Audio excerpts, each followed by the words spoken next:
All set now. Gates open, they're up and racing.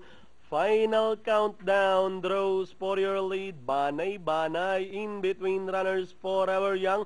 Moving a party outside. Amazing Success. Executive Order down on the inside. Then followed by Something New. Second last Blue Chic. And Grand Game is in behind them. About to pass the 800 meters post. Final countdown in command by about a length and a half.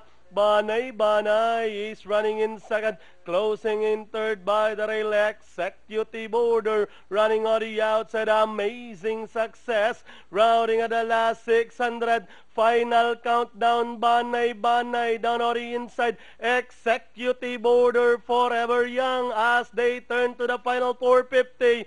Banay running on the outside is final countdown. Executive Order moving up down on the inside. Banay Executive Order down on the inside. But it's Banay Executive Order final countdown. Blue Chic, and with 100 to go, Alex Mamaril on Banay winning the final race over Blue Chic. Close between Forever Young, Executive Order, and Something New. 17428 ating unofficial order of arrival crossing the wire first. Medyo dihado pa yan, numero